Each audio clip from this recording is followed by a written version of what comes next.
انہوں نے سوال کیا ہے کہ اگر مالابار گولڈ یا کوئی بھی گولڈ کی کوئی بھی برانڈ ہے، وہ اپنی ایک اسکیم اس طرح سے لانچ کرتے ہیں کہ ہر مہینے آپ سے ایک اماؤنٹ لیتے ہیں اور اس اماؤنٹ کا گولڈ آپ کے کھاتے میں جمع کر دیتے ہیں، اور پھر اس کے بعد 12ویں مہینے میں جب آپ ان سے گولڈ لینے جاتے ہیں تو میکنگ چارجز وغیرہ اس پر آپ کو ڈسکاؤنٹ دے دیتے ہیں، تو کیا یہ اسکیم جائز ہے یا ناجائز ہے؟ اس میں اگر آپ اس ترتیب سے سونا خریدتے ہیں، آپ نے ہر مہینے مان لیجئے 1000 روپے آپ نے جمع کر دیے، اور 1000 روپے کا جتنا گولڈ بنتا ہے آپ کو الاٹ کر دیا گیا، اس طرح سے کرتے کرتے 11 مہینے میں 11 الاٹمنٹس آپ کے ہو گئے، اور پھر 12ویں مہینے میں جا کر آپ کوئی زیور خریدتے ہیں، زیور بنا کر ویلیو ایڈیشن جو ہوتا ہے یعنی میکنگ چارجز وغیرہ کی رعایت، تو یہ اگر کرتے ہیں تو شرعی اعتبار سے یہ سود میں آتا ہے۔ اس کی وجہ یہ ہے کہ دیکھیں، میں نے کہا کہ مثلاً بمثل یدم بید،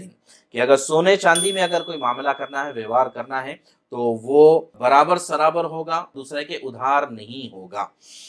تو اب یہاں پر سب سے پہلی بات یہ آتی ہے کہ ہر مہینے جو آپ کے نام پر سونا خریدا جا رہا ہے اس پر آپ کا قبضہ نہیں ہے، تو لہٰذا جب آپ کا قبضہ نہیں ہے تو یہ گویا کہ ادھار ہو گیا، تو اس وجہ سے شرعی اعتبار سے یہ چیز درست نہیں ہوگی۔